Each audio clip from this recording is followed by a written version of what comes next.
अस्सलामुअलैकुम दोस्तों, अदाकारा सज्जल अली ने पाकिस्तान के मशहूर एंकर वसीम बदामी के शो में शादी के बाद उनकी जिंदगी में आने वाली तब्दीलियों और अपने शौहर अदाकार अहद रज़ा मीर के उनके साथ रवैये के बारे में पहली बार खुलकर बात की है। सज्जल अली की जिंदगी शादी के बाद किस तरह मुकम्मल तौर पर तब्दील हो गई और शादी के बाद उनकी अकल कैसे ठिकाने आ गई, आपको सब बताएंगे। लेकिन उससे पहले आपसे गुजारिश है कि चैनल को सब्सक्राइब करके साथ में नोटिफिकेशन बेल भी दबा दें। शुक्रिया। दोस्तों, ये बात 100% सच है कि पाकिस्तान शोबिज़ इंडस्ट्री के खूबसूरत और मोस्ट पॉपुलर कपल सज्जल अली और अहद रज़ा मीर के दरमियान तलाक हो चुकी है। दोनों की तलाक की खबर सुनकर सज्जल और अहद के मद्दाहों समेत पूरी पाकिस्तान शोबिज़ इंडस्ट्री गमज़दा है। लेकिन दोस्तों, हम आपको बताते चलें कि अहद रज़ा मीर और सज्जल अली के दरमियान तलाक अचानक नहीं हुई, बल्कि शादी के कुछ महीनों बाद ही दोनों के दरमियान लड़ाई झगड़े होना शुरू हो गए थे। सज्जल अली ने पाकिस्तान के मशहूर एंकर वसीम बदामी के शो में पहली बार अपनी शादी और शादी के बाद जिंदगी में आने वाली तब्दीलियों के बारे में बात की है। हम आपको सज्जल अली का वसीम बदामी को दिए गए इंटरव्यू का वीडियो क्लिप भी दिखाएंगे, लेकिन उसके लिए आपको वीडियो के साथ आखिर तक जुड़े रहना होगा। दोस्तों, सज्जल अली और अहद रज़ा मीर के दरमियान तलाक की वजह सामने आ चुकी है। पाकिस्तान के मशहूर तरीन जर्नलिस्ट यासिर शामी ने अहद और सज्जल के दरमियान तलाक की असल वजह बताते हुए कहा है कि अहद रज़ा मीर सज्जल अली को शादी के बाद फिल्मों में काम करने की इजाजत नहीं दे रहे थे और बस इसी बात पर दोनों के दरमियान इख्तलाफात होना शुरू हो गए थे, जो बाद में तलाक की सूरत में खत्म हुए। दोस्तों, सज्जल और अहद के दरमियान लड़ाई झगड़े शादी के महज चंद महीनों बाद ही होना शुरू हो गए थे। सज्जल अली ने वसीम बदामी के शो में एक सवाल के जवाब में बताया कि शादी के बाद उनकी जिंदगी मुकम्मल तौर पर तब्दील हो गई, यहाँ तक कि शादी के बाद उनके होश ठिकाने आ गए। सज्जल अली की बात को वसीम बदामी ने मजाक में लिया और हंसने लगे, लेकिन सज्जल अली अपनी शादीशुदा लाइफ को लेकर शायद बहुत सीरियस थी। उन्होंने कहा कि शादी के बाद उनकी अकल ठिकाने आ गई है। सज्जल की बात सुनकर वसीम बदामी भी हैरान रह गए और सज्जल को तसल्ली देते हुए कहा कि शादी के शुरू के 3-4 साल ही मुश्किल होते हैं, फिर हालात तब्दील नहीं होते, लेकिन बंदे को उस तरह की जिंदगी गुजारने की आदत हो जाती है। लेकिन सज्जल ने वसीम बदामी की बात काट कर कहा कि आप 3-4 साल ज्यादा कह रहे हैं। इंसान को शादी के 1-1.5 साल में ही सारी हकीकत पता चल जाती है,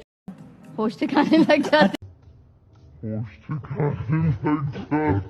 दोस्तों, सज्जल अली की इस बात से साफ साफ अंदाजा हो रहा है कि सज्जल अली अहद रज़ा मीर के साथ खुश नहीं थी। अहद ने सज्जल पर बेजा पाबंदियां लगाई हुई थी और उन्हें फिल्मों में काम करने की इजाजत भी नहीं दे रहे थे। बिलाखिर तंग आकर सज्जल ने अहद के साथ अपना रिश्ता खत्म करने में ही आफियत जानी और उनसे तलाक ले ली। दोस्तों, ये थी आज की पाकिस्तान शोबिज़ इंडस्ट्री की खबर। पाकिस्तान शोबिज़ वर्ल्ड और पाकिस्तानी फनकारों से मुतालिक हर खबर के लिए मेरे चैनल को सब्सक्राइब करके साथ में नोटिफिकेशन बेल भी दबा दें। शुक्रिया। मैं मिलती हूँ आपसे एक नई वीडियो में एक नई खबर के साथ। जब तक के लिए मुझे दें इजाजत। अल्लाह हाफिज।